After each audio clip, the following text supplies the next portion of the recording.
नमस्कार, Byju's government exam prep channel में आप सभी का स्वागत है। और आज हम 17 अप्रैल के जो भी इम्पोर्टेंट करंट अफेयर्स है उस पर चर्चा करने वाले हैं। तो आइए शुरू करते हैं आज का डेली करंट अफेयर्स। सबसे पहले हम नेशनल करंट अफेयर्स को देख लेते हैं। और यहाँ पर एक बहुत ही इम्पोर्टेंट न्यूज़ आई है जिसका शीर्षक है Indian air force commanders conference 2021 concluded in new Delhi. तो यहाँ पर जो है एयरफोर्स के जो कमांडर्स हैं उनका एक कॉन्फ्रेंस जो है नई दिल्ली में हुआ। और आपको याद रखना है कि ये कॉन्फ्रेंस जो है किस स्थान पे हुआ। और दूसरी जो इम्पोर्टेंट बात आपको याद रखनी है कि इस कॉन्फ्रेंस का जो थीम है वो क्या था। और देखिए यहाँ पर क्या लिखा हुआ है कि रीओरिएंटिंग फॉर द फ्यूचर। तो यहाँ पर जो है ये जो एयरफोर्स कमांडर्स की जो कॉन्फ्रेंस जो कि नई दिल्ली में हुई उसका जो थीम है वो क्या है, रीओरिएंटिंग फॉर द फ्यूचर। हिंदी में से बोलेंगे हम लोग भविष्य के लिए पुनर्संरचना। तो यहाँ पर इस न्यूज़ में जो है दो बातें आपको याद रखनी थी। पहला कि ये जो मीटिंग हुई है, ये जो कॉन्फ्रेंस हुआ है वो किस स्थान पे हुआ है जिसको मैंने क्या बताया, न्यू दिल्ली। और दूसरा आपको याद रखना है कि इस कॉन्फ्रेंस का थीम जो है वो क्या था, क्योंकि एग्जाम में आपसे थीम पूछे जा सकते हैं। आइए बढ़ते हैं अपने अगले न्यूज की तरफ। और यहाँ पर न्यूज क्या है कि centre eases guideline for the OCI card holders. तो ये जो खबर है वो बहुत ही इंपॉर्टेंट है हमारे एग्जाम के लिए। और यहाँ पर खबर क्या आई है कि सेंटर की तरफ से यानी कि केंद्र सरकार की तरफ से जो है ओसीआई कार्ड होल्डर यानी कि ओवरसीज सिटीजन ऑफ इंडिया का जिसके पास भी कार्ड है उसके लिए उन्होंने क्या किया है, कुछ गाइडलाइंस दिए हैं। और यहाँ पर ये गाइडलाइंस क्या है आइए समझ लेते हैं। यहाँ पर ये कहा गया है कि जिस व्यक्ति के पास भी ओसीआई कार्ड होगा उसे जो है हर बार जो है ओसीआई कार्ड पंजीकरण करने की आवश्यकता नहीं है जब भी उसके नाम पर एक नया पासपोर्ट जारी किया जाएगा। तो यहाँ पर जो है आपको समझना ये है कि जो व्यक्ति जिसके पास ओसीआई कार्ड होल्डर है उससे जब भी नया पासपोर्ट जारी किया जाता है तो उसे क्या करना पड़ता है, फिर से एक नए ओसीआई कार्ड पंजीकरण को करना पड़ता है। और यहाँ पर सरकार ने क्या किया है उसी से यहाँ पर छूट दिया है। कहने का ऐसा ये है कि अगर कोई व्यक्ति एक बार ओसीआई कार्ड होल्डर बन जाता है तो उसे बार बार जो है नए ओसीआई कार्ड के लिए जो है पंजीकरण करने की आवश्यकता नहीं है। मैं आपको पहले बता देना चाहता हूं कि पहले नियम क्या था कि अगर कोई व्यक्ति जो 20 साल की उम्र में क्या है ओसीआई कार्ड होल्डर बनता है यानी कि उसे ओसीआई कार्ड दिया गया है तो उसे जो है 50 साल का होते ही नया ओसीआई कार्ड के लिए क्या करना पड़ता था, पंजीकरण करना पड़ता था। लेकिन अब सरकार ने कहा है कि अगर कोई व्यक्ति जो है 20 साल से पहले उसे अगर ओसीआई कार्ड मिलता है तभी उसे 20 वर्ष पूरा होने के बाद क्या करना होगा, एक नए तरीके से पंजीकरण करना होगा। क्योंकि उसके शरीर में जो भी बदलाव हुए हैं उसे यहाँ पर क्या करना है, ठीक करना होगा। यहाँ पर कहा जा रहा है कि अगर कोई व्यक्ति 20 वर्ष के बाद उसे जो है ओसीआई कार्ड दिया गया है तो उसे जो है अब आगे चल करके कोई भी जो है नए ओसीआई कार्ड के पंजीकरण की आवश्यकता नहीं है। तो यहाँ पर जो है कुछ ढील दी गई है वैसे व्यक्तियों के लिए जो कि ओसीआई कार्ड यानी कि ओवरसीज सिटीजन ऑफ इंडिया का उनके पास क्या है, कार्ड है। आइए देख लेते हैं एक और इंपॉर्टेंट न्यूज को। और वो न्यूज क्या है कि national task force to combat air pollution monitor remedial steps. तो यहां पर जो है एनजीटी यानी कि नेशनल ग्रीन ट्रिब्यूनल के द्वारा जो है एक नेशनल टास्क फोर्स का गठन किया गया है जो कि क्या करेगा, देश में जो है एयर पोल्यूशन और उसको कम करने के लिए जो स्टेप्स उठाए जा रहे हैं उसकी क्या करेगा, जांच करेगा, अपनी राय देगा। तो ये खबर बहुत ही इंपॉर्टेंट है क्योंकि किससे जुड़ा हुआ है, हमारे सुरक्षा से जुड़ा हुआ है, पोल्यूशन से जुड़ा हुआ है, हमारे स्वास्थ्य से जुड़ा हुआ है। तो यहाँ पर जो है आपको याद रखना है कि एनजीटी यानी कि National Green Tribunal has constituted 8 member national task force. तो याद रखिएगा कि ये जो टास्क फोर्स है उसमें कितने मेंबर हैं, 8 मेंबर हैं। क्योंकि आपके एग्जाम पॉइंट ऑफ व्यू से आपको ये याद रखना बहुत ही जरूरी है कि जो कमेटी बनाई जा रही है उसमें कितने मेंबर होंगे। यहाँ पर जो है आइए मैं आपको बता देता हूँ कि जो 8 मेंबर्स हैं उस पर कौन कौन से मिनिस्ट्री के लोग यहाँ पर शामिल होंगे। यहाँ पर कहा गया है कि the NTF will compromise senior officials from the ministry of environment, forest, climate change, ministry of housing and urban affairs, petroleum, transport, power, agriculture, health and the central pollution control board. तो यहाँ पर वो सारे के सारे मंत्रालय जिनका सरोकार जो है पोल्यूशन से है, यहाँ पर जो है उन सभी के ऑफिशियल्स को जगह दी गई है और इनको मिलाकर के एक 8 मेंबर जो है नेशनल टास्क फोर्स का गठन किया जाएगा एनजीटी के द्वारा। और इनका काम क्या होगा, हमारे देश में किस तरीके से एयर पोल्यूशन को कम किया जाए और जो उसे कम करने के लिए स्टेप्स उठाए जा रहे हैं उसका जो इम्प्लीमेंटेशन है वो किस तरीके से हो रहा है उसको यहाँ पर ये क्या करेगी, देखेगी। आइए अब कुछ इंटरनेशनल न्यूज़ को देख लेते हैं। और यहाँ पर न्यूज़ क्या है कि यूएनएफपीए पॉपुलेशन रिपोर्ट लॉन्च। तो यहाँ पर जो है यूनाइटेड नेशन पॉपुलेशन फंड, जिसे हम शॉर्ट में क्या बोल रहे हैं, UNFPA, flagship state of world population report 2021 titled my body is my own. तो यहाँ पर आपको याद रखना है कि यूएनएफपीए, जिसका मैंने फुल फॉर्म क्या बताया, यूनाइटेड नेशन पॉपुलेशन फंड, जो एक रिपोर्ट निकालता है जिसका नाम क्या है, वर्ल्ड पॉपुलेशन रिपोर्ट। सबसे पहले आपको यही याद रखना है क्योंकि बहुत सारे एग्जाम में ये पूछे जाते हैं कि वर्ल्ड पॉपुलेशन रिपोर्ट जो है वो किसके द्वारा जो है रिलीज किया जाता है। तो आपको याद रखना है कि वर्ल्ड पॉपुलेशन रिपोर्ट जो है वो किसके द्वारा रिलीज किया जाता है, यूनाइटेड नेशन पॉपुलेशन फंड्स के द्वारा। और यहाँ पर जो है इस बार जो रिपोर्ट आई है उसका टाइटल क्या है, my body is my own. Very important point यहाँ पर जो है इसे आपको याद कर लेना है क्योंकि आने वाले एग्जाम में जो है, क्योंकि ये बहुत ही बड़ा रिपोर्ट है, यूनाइटेड नेशन के एक संस्था के द्वारा निकाला जाता है, तो इसे जो है बार बार पूछा जाएगा एग्जाम में कि जो रिपोर्ट आई है उसका टाइटल क्या है।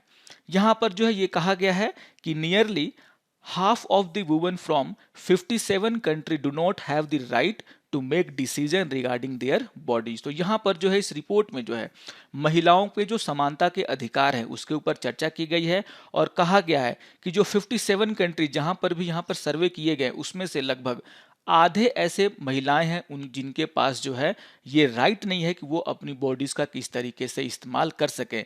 कहने का आशय ये है कि यहाँ पर जो है महिलाओं से जुड़े हुए जो मुद्दे होते हैं, चाहे वो गर्भ धारण को लेकर के हो, चाहे वो सेक्स को लेकर के हो, इन सभी पर जो है महिलाओं की जो मर्जी नहीं चलती, कहीं ना कहीं यहाँ पर जो है उनकी मर्जी के बिना जो है काम होता है। तो इन्हीं सब चीज़ों को यहाँ पर मुद्दा बनाया गया है। लेकिन आपको जो है रिपोर्ट का टाइटल और इसका जो एक मेन थीम है कि ये वुमेन की जो है इक्वल राइट्स के ऊपर लिया गया है, उसे आपको क्या करना है, याद रखना है। यहाँ पर एक और बहुत ही इंपॉर्टेंट न्यूज आया है जिसका शीर्षक है UK node for extradition of Nirav Modi in PNB case. तो बहुत ही हाई प्रोफाइल केस है ये और बार बार जो है एग्जाम के लिए बहुत ही इंपॉर्टेंट रहता है। तो यहाँ पर जो है क्या खबर आया है कि UK home department has approved the extradition of diamond merchant Nirav Modi to India in connection with the 13,758 crore Punjab National Bank fraud case. तो यहाँ पर जो है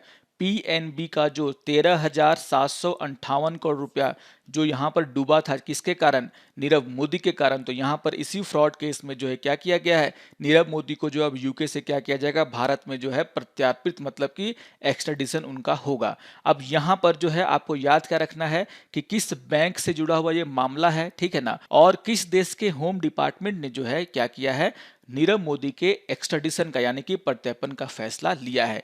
यहाँ पर जो है कुछ जानकारियां आपको दी गई है जो कि बहुत ही इंपॉर्टेंट है, जैसे कि जनवरी 2018 में जो है नीरव मोदी के द्वारा जो है हमारे देश को छोड़ करके यूके में शरण ली गई थी और उसके बाद जो है 31 जनवरी 2018 को जो है सीबीआई ने जो है क्या किया था, उनके खिलाफ जो है केस दर्ज किया था, ठीक है। और यहाँ पर जो है 2 जून 2018 को जो है Interpol issue red notice to ED request. तो यहाँ पर जो है इंटरपोल के द्वारा जो है, बहुत ही इंपॉर्टेंट बात है यहाँ पर कि इंटरपोल के द्वारा जो है 2 जून 2018 में जो है इन्फोर्समेंट डायरेक्टरेट के रिक्वेस्ट पर जो है क्या किया गया था, उसे रेड कॉर्नर नोटिस जो है क्या किया गया था, जारी किया गया था। यहाँ पर आपको ये भी जानकारी मिल जाती है कि जो रेड नोटिस होता है वो किसके द्वारा निकाला जाता है, इंटरपोल के द्वारा। और यहाँ पर जो है अब जाकर के ये फैसला आया है कि यूके जो है वो क्या करेगा, नीरव मोदी को भारत में प्रत्यर्पित करेगा, उसे एक्स्ट्राडिट करेगा। आइए अब कुछ बैंकिंग एंड फाइनेंस से जुड़े हुए मुद्दों को जान लेते हैं। और यहाँ पर एक बहुत ही इंपॉर्टेंट न्यूज आया है जिसका शीर्षक है कि RBI setup authority to review regulation. तो रिजर्व बैंक ऑफ इंडिया के द्वारा जो है क्या है, एक कमेटी का गठन किया जाएगा जो उसके कामकाज में सुधार के लिए क्या है, बनाई जा रही है। और यहाँ पर क्या कहा जा रहा है कि रिजर्व बैंक ऑफ इंडिया है setup the regulation review authority 2.0। तो यहाँ पर जो है कमेटी का नाम क्या है, रेगुलेशंस रिव्यू अथॉरिटी, और ये उसका क्या है, दूसरा संस्करण है। यानी कि इससे पहले जो है एक ऐसी ही कमेटी बनाई गई थी जो कि रिजर्व बैंक ऑफ इंडिया के कामकाज को लेकर के थी। यहाँ पर एक और बहुत ही इंपॉर्टेंट बात आपको जानने वाली है कि ये जो कमेटी बनेगी जिसे हम बोल रहे हैं रेगुलेशन रिव्यू अथॉरिटी, इसके जो अध्यक्ष कौन होंगे, तो डिप्टी गवर्नर ऑफ आरबीआई जिनका नाम क्या है, एम राजेश्वर राव। और यहाँ पर जो है इसका जो कार्यकाल होगा वो क्या होगा, 1 ईयर का होगा, जो कि 1 मई से शुरू होने वाला है। जैसा कि मैंने कहा कि रिजर्व बैंक ऑफ इंडिया की ये दूसरी कमेटी होने वाली है। यहाँ पर जो है पहली कमेटी को जो उसने कब गठित किया था, 1999 में। तो याद रखिएगा कि the Reserve Bank of India has set up a similar authority in 1999 for reviewing regulation, circulation, reporting system. तो यहाँ पर याद रखना है कि इस तरह की एक कमेटी का जो गठन जो है पहले जो है रिजर्व बैंक ऑफ इंडिया के द्वारा किया गया था, जो कि 1999 में किया गया, और आगे चल करके इस साल यानी कि 2021 में जो है इसी तरह की एक कमेटी को बनाया जा रहा है। तो बहुत ही इंपॉर्टेंट न्यूज़ है, बार बार एग्जाम में आपको यहाँ से क्वेश्चन पूछे जाएंगे। यहाँ पर एक और इंपॉर्टेंट न्यूज़ आई है, और न्यूज़ क्या है कि Flipkart to acquire Cleartrip. तो यहाँ पर जो है फ्लिपकार्ट के द्वारा जो है क्या है, एक जो है ऑनलाइन ट्रेवल टेक्नोलॉजी फर्म जिसका नाम क्या है, क्लियर ट्रिप, उसे जो है एक्वाइजेशन का प्रपोजल दिया गया है। तो आइए जान लेते हैं इस न्यूज़ को। और क्या कहा गया है कि Walmart backed Flipkart on Thursday made a proposal to acquire Cleartrip and online travel technology firm. तो यहाँ पर जैसा कि मैंने आपसे कहा कि फ्लिपकार्ट के द्वारा जो है क्या प्रपोजल दिया गया है कि वो क्या करेगा, ऑनलाइन ट्रेवल टेक्नोलॉजी फॉर्म जिसका नाम क्या है, क्लियर ट्रिप, उसे क्या करना चाहता है, वो एक्वायर करना चाहता है। और यहाँ पर ये कहा जा रहा है कि फ्लिपकार्ट के द्वारा जो है पूरा का पूरा 100% जो है क्या उसके शेयर खरीदे जाएंगे, लेकिन इससे ज़्यादा जानकारी जो है अभी यहाँ पर नहीं मिला है। आइए अब कुछ स्पोर्ट्स न्यूज़ को देख लेते हैं। और यहाँ पर एक बहुत ही इंपॉर्टेंट न्यूज़ जो कि एशियन रेसलिंग चैंपियनशिप से आया है, और न्यूज़ क्या है कि Vinesh Phogat, Anshu Malik and Divya कंकरन win gold medal. तो यहाँ पर जो है एशियन रेसलिंग चैंपियनशिप जो कि अलमाटी में हो रहा है, वहाँ पर जो है भारत के लिए कुछ अच्छी खबरें हैं। और क्या खबर है कि विनेश फोगाट, अंशु मलिक और दिव्या कंकरन ने जो है भारत के लिए क्या जीता है, गोल्ड मेडल। तो आपको इन तीनों का नाम याद रखना है। और यहाँ पर जो है ये भी बताया गया है कि जो साक्षी मलिक हैं उनके द्वारा जो है भारत के लिए सिल्वर मेडल भी यहाँ पर जीता गया है। तो अगर हम टोटल मेडल की बात करें तो यहाँ पर जो है भारतीय महिला पहलवानों के द्वारा टोटल जो है अभी तक 7 मेडल्स जो है जीते जा चुके हैं, जिसमें से क्या है 4 गोल्ड है, 1 सिल्वर है और 2 क्या है, ब्रॉन्ज है। तो यहाँ पर जो है भारत महिला पहलवानों के द्वारा जो है यहाँ पर बहुत ही अच्छा परफॉर्मेंस किया जा रहा है। और यहाँ पर आपको याद रखना है कि ये सारे के सारे जो मेडल हैं वो किस श्रृंखला में आ रहे हैं। यहाँ पर आपको याद रखना है कि एशियन रेसलिंग चैंपियनशिप जो कि कहाँ पर हो रहा है, अलमाटी में। यहाँ पर यह भी बहुत ही इंपॉर्टेंट न्यूज़ बन जाता है किस प्रतियोगिता में जो ये सारे मेडल जीते गए हैं, और ये जो प्रतियोगिता है वो कहाँ पर हो रही है। तो मैं बार बार रिपीट कर रहा हूँ कि एशियन रेसलिंग चैंपियनशिप जो कि कहाँ पे हो रहा है, अलमाटी में, वहाँ पर जो है भारतीय महिला पहलवानों के द्वारा जो है ये एक तरीके से गोल्ड मेडल जीते गए हैं। आइए अब आज के इंपॉर्टेंट डेज के ऊपर चर्चा कर लेते हैं। आज 17 अप्रैल है, जिसे हम वर्ल्ड हेमोफीलिया डे के रूप में मनाते हैं। और ये बहुत ही इंपॉर्टेंट डे है क्योंकि बार बार एग्जाम्स में जो है वर्ल्ड हेमोफीलिया डे को जो है पूछा जाता है। और आप सभी जानते हैं कि ये जो डे है वो dedicated to the people living with the haemophilia is observe to raise awareness and create better future for them. तो जो भी लोग इससे ग्रसित हैं, हेमोफीलिया से ग्रसित हैं, उनके समर्थन के लिए, उनके बारे में जागरूकता बढ़ाने के लिए जो है क्या है, इस डे को हम लोग क्या करते हैं, 17 अप्रैल को सेलिब्रेट करते हैं। यहाँ पर जो है इसके थीम को बार बार पूछा जाता है एग्जाम में, और यहाँ पर इस बार थीम क्या है, एडेप्टिंग टू चेंज। तो यहाँ पर आपको याद रखना है कि विश्व हेमोफीलिया डे का जो है विषय है यहाँ पर क्या है, बदलाव के लिए अनुकूलन। तो इंग्लिश में इसे हम लोग बोलेंगे एडेप्टिंग टू चेंज, और हिंदी में क्या बोलेंगे, बदलाव के लिए अनुकूलन। तो यहाँ पर जो थीम है उसे आप याद कर लेना, क्योंकि एग्जाम में ये बहुत ही इंपॉर्टेंट डे है और इसीलिए इसके थीम को जो है क्या है, बहुत बार पूछा जाता है। यहाँ पर अगर हम हिस्ट्री की बात करें तो world Haemophilia Day was started in 1989। ठीक है, तो याद रखिएगा कि पहला जो है वर्ल्ड हेमोफीलिया डे या फिर इसकी शुरुआत कब से हुई, 1989 से हुई, by the World Federation of haemophilia. ठीक है, और यहाँ पर यह बात भी कही जा रही है कि April 17 was selected as World Haemophilia Day to commemorate the birthday of Frank Schnabel who founded the World Federation of Haemophilia. तो बहुत ही इंपॉर्टेंट बातें यहाँ पर कही जा रही है, और वो क्या है कि 17 अप्रैल को हम लोग वर्ल्ड हेमोफीलिया डे के रूप में इसीलिए मनाते हैं क्योंकि यहाँ पर जो है वो व्यक्ति जिन्होंने जो है वर्ल्ड फेडरेशन ऑफ हेमोफीलिया का स्थापना किया था, उनका क्या है बर्थडे है और उनका नाम क्या है फ्रैंक हेचनबेल। तो नाम याद रखिएगा फ्रैंक हेचनबेल, और यहाँ पर जो है संस्था का नाम याद रखिएगा वर्ल्ड फेडरेशन ऑफ हेमोफीलिया। और इनका बर्थडे कब मनाया जाता है 17 अप्रैल को, और इन्हीं के बर्थडे पर जो है क्या करते हैं हम लोग वर्ल्ड हेमोफीलिया डे भी क्या करते हैं सेलिब्रेट करते हैं। और इसकी शुरुआत कब से हुई थी तो 1989 से। आइए कुछ इंपॉर्टेंट फैक्ट्स जो कि हेमोफीलिया से जुड़े हुए हैं उसके बारे में हम लोग जान लेते हैं। यहाँ पर कहा जाता है कि ये जो हेमोफीलिया है वो क्या है एक जेनेटिक डिसऑर्डर है। सबसे पहले तो आपको याद रखना है कि ये क्या है एक जेनेटिक डिसऑर्डर है। और यहाँ पर होता क्या है कि हेमोफीलिया में रक्त के थक्के बनाने की शरीर की क्षमता को क्या है यहाँ पर कम हो जाता है। और दूसरे शब्दों में कहा जाए तो हेमोफीलिया से पीड़ित जो लोग हैं उनमें जो है रक्तस्राव को रोकने के लिए क्या है बहुत लंबा समय लगता है। और ये जो बीमारी है बहुत लोग इसे नहीं जानते हैं, और यहाँ पर इसी की अवेयरनेस को फैलाने के लिए जो है क्या किया जाता है वर्ल्ड हेमोफीलिया डे मनाया जाता है। तो यहाँ पर जो है कुछ इंपॉर्टेंट फैक्ट्स जो कि एग्जाम में बार बार पूछे जाते हैं वो मैंने आपको बता दिए हैं, जरूर इसको याद रखिएगा।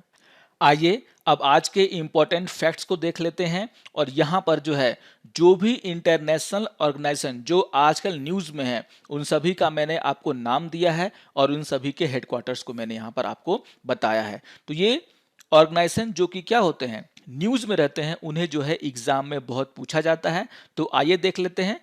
यहाँ पर जो है पहला ऑप्शन का नाम क्या है यूएनडीपी, जिसे हम बोलते हैं यूनाइटेड नेशन डेवलपमेंट प्रोग्राम। कभी कभी तो एग्जाम में जो है यूएनडीपी का फुल फॉर्म ही पूछा जाता है, ठीक है।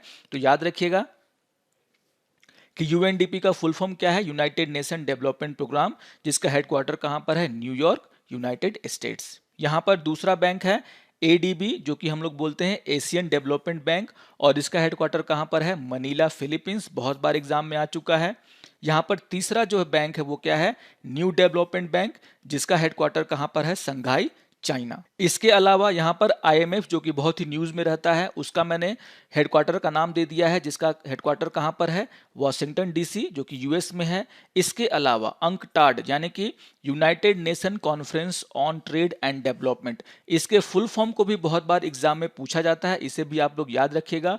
तो अंकटाड का फुल फॉर्म क्या है United nation conference on trade and development, जिसका मुख्यालय कहाँ पर है जिनेवा स्विट्जरलैंड। तो बहुत ही इंपॉर्टेंट संस्था है ये और आजकल न्यूज़ में भी है। इसके अलावा आईएचएस मार्केट ये भी न्यूज़ में था, और इसका जो हेडक्वार्टर कहाँ पर है लंदन यूनाइटेड किंगडम में। यहाँ पर जो है फिच रेटिंग जो कि बहुत इसकी रेटिंग को जो है बहुत ही सम्मान से देखा जाता है। तो फिच जो है उसका हेडक्वार्टर कहाँ पर है आपका न्यूयॉर्क यूनाइटेड स्टेट। तो यहाँ पर कुछ ऐसे इंटरनेशनल ऑर्गेनाइजेशन का मैंने आपको नाम दिया है जो कि क्या है आजकल न्यूज़ में है, और जो भी न्यूज़ में होते हैं उन्हें ही एग्जाम में ज़्यादा पूछा जाता है। और भी इंटरनेशनल ऑर्गेनाइजेशन उनके नाम मैं आपको आगे के अंक में दूंगा, क्योंकि एक साथ सभी को याद करना क्या है थोड़ा आपके लिए मुश्किल होगा। आइए अब आज के करंट अफेयर्स और आज के इंपॉर्टेंट फैक्ट्स पर आधारित कुछ क्वेश्चन शो कर लेते हैं। तो यहाँ पर जो है पहला क्वेश्चन क्या है कि in which year World Haemophilia Day was started, और आपके ऑप्शन है 1988, 1989, 1990 और 1991। तो मैंने आपको बताया है कि वर्ल्ड हेमोफीलिया डे जो है किस वर्ष इसे स्टार्ट किया गया। आइए देख लेते हैं दूसरे क्वेश्चन को, और दूसरा क्वेश्चन क्या है कि what is the theme of world Haemophilia day 2020-21, और आपके ऑप्शन है रेडी टू चेंज, दूसरा है अडेप्टिंग टू चेंज, तीसरा है चेंजिंग द लाइफ, और चौथा है नॉन ऑफ द एबव। आइए देख लेते हैं क्वेश्चन नंबर 3 को, और क्वेश्चन नंबर 3 क्या है कि Indian air force commanders conference 2021 concluded in which city. तो यहाँ पर मैंने आपसे पूछा है कि इंडियन एयरफोर्स कमांडर्स की जो मीटिंग हुई है वो किस सिटी में हुई है। आइए देख लेते हैं क्वेश्चन नंबर 4 को, और क्वेश्चन नंबर 4 क्या है कि in which year the Reserve Bank of India has set up the first regulation review authority. तो यहाँ पर आपके ऑप्शन क्या है 1995, 1997, 1998 और 1999। आइए देख लेते हैं क्वेश्चन नंबर 5 को, और क्वेश्चन नंबर 5 क्या है कि what is the theme of the Indian Air Force commander conference 2021, और आपके ऑप्शन है changing the future, reorienting for the future, C है फ्यूचर एयरफोर्स और डी है आपका नॉन ऑफ द एबव। आइए देख लेते हैं क्वेश्चन नंबर 6 को। और क्वेश्चन नंबर 6 क्या है कि what is the title of world population report 2020-21। और आपके ऑप्शन है माई बॉडी माई माइंड, दूसरा है my body is my own, तीसरा है वुमेन राइट और चौथा है नॉन ऑफ द एबव। आइए देख लेते हैं क्वेश्चन नंबर 7 को। और क्वेश्चन नंबर 7 क्या है कि the headquarter of IHS market situated in. तो यहां पर जो है आईएचएस मार्केट का जो है मुख्यालय जो है वो किस शहर में है, आपको ये बताना है। और आपके ऑप्शन है लंदन, वाशिंगटन, संघाई और जिनेवा। आइए देख लेते हैं क्वेश्चन नंबर 8 को। और क्वेश्चन नंबर 8 क्या है the headquarter of new development bank situated in. और आपके ऑप्शन है लंदन, वाशिंगटन, संघाई और जिनेवा। आइए देख लेते हैं क्वेश्चन नंबर 9 को। और क्वेश्चन नंबर 9 क्या है कि which Indian female wrestler has win gold medal in Asian wrestling championship in Almaty. और आपके ऑप्शन है अंशु मलिक, दूसरा है विनेश फोगाट, तीसरा है दिव्या काकरन और चौथा है ऑल ऑफ द एबव। तो आपको बताने हैं कि यहाँ पर जो है किन लोगों ने जो है एशियन रेसलिंग चैंपियनशिप में जो है भारत के लिए क्या जीता है, गोल्ड मेडल। आइए देख लेते हैं क्वेश्चन नंबर 10 को। और क्वेश्चन नंबर 10 क्या है कि National Green Tribunal has constituted and fill in the blanks member national task force to combat air pollution. तो यहां पर आपको बताना है कि जो टास्क फोर्स जो बनाया गया है उसमें जो है कितने मेंबर हैं। और आपके ऑप्शन है 10, 9, 8 और 6। तो यहां पर मैंने आपको 10 क्वेश्चन दिए हैं और मुझे लगता है कि आप इस 10 में से 10 को क्या कर लेंगे, सॉल्व कर लेंगे आसानी से, अगर आपने मेरी बातों को ध्यान से सुना होगा तो। आशा करता हूं कि आपको आज का अंक पसंद आया होगा। अगर आपको ये अच्छा लगा तो जरूर इस वीडियो को लाइक कीजिए, शेयर कीजिए और दूसरों को भी सब्सक्राइब करने के लिए कहिए। तो मिलते हैं करेंट अफेयर्स के अगले अंक में, तब तक के लिए नमस्कार और धन्यवाद।